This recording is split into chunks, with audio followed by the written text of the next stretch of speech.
एक नगर में एक राजा था, किंतु उसके कोई संतान नहीं थी। संतान प्राप्ति के लिए उसने पूजा पाठ, यज्ञ सब कुछ किया, किंतु कोई लाभ नहीं हुआ। एक बार उसी नगर में एक संत आए। राजा भी संत से मिलकर संतान प्राप्ति का उपाय पूछने लगे।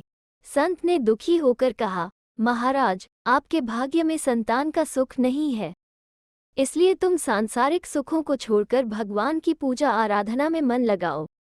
संत की बात सुनकर राजा दुखी मन से महल लौट रहा था कि रास्ते में उन्हीं संत के शिष्य से भेंट हो गई। शिष्य ने राजा से पूछा, महाराज, यहाँ पधारने का कष्ट कैसे किया? राजा ने दुखी होकर कहा, संतान प्राप्ति की इच्छा से संत के पास गया था, लेकिन कोई लाभ नहीं हुआ। जब मेरे भाग्य में संतान है ही नहीं, तो इसमें संत क्या कर सकते हैं?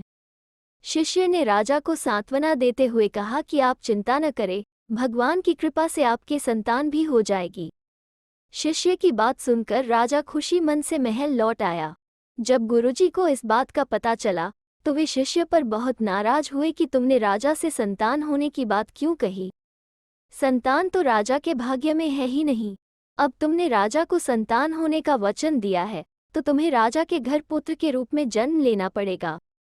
कुछ दिन बाद राजा के घर में पुत्र ने जन्म लिया।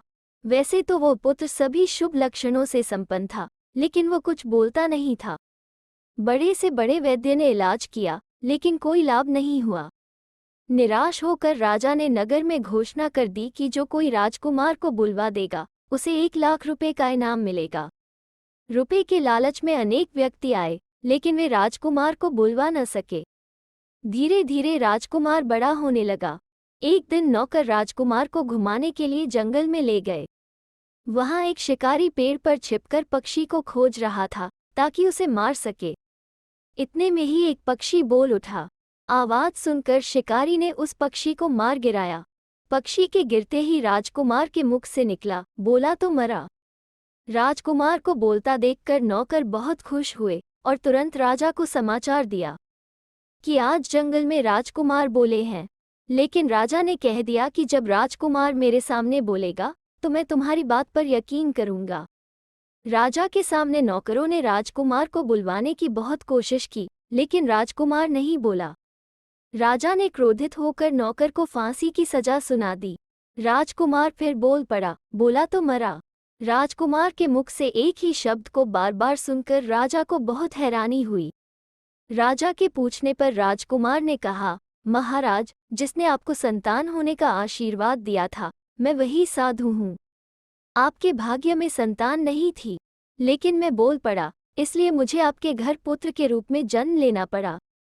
अगर मैं चुप रहता तो मुझे दोबारा जन्म नहीं लेना पड़ता। जंगल में पक्षी बोला तो शिकारी द्वारा मारा गया। नौकरों के द्वारा मेरे बोलने की सूचना देने पर आपने उन्हें फांसी की सजा सुना दी। अंत में राजकुमार ने बोला तो मरा कहकर अपने प्राण त्याग दिए। तो दोस्तों, कैसी लगी आज की कहानी? अगर अच्छी लगे तो शेयर, लाइक और चैनल को सब्सक्राइब जरूर करें। फिर मिलते हैं एक नई कहानी के साथ।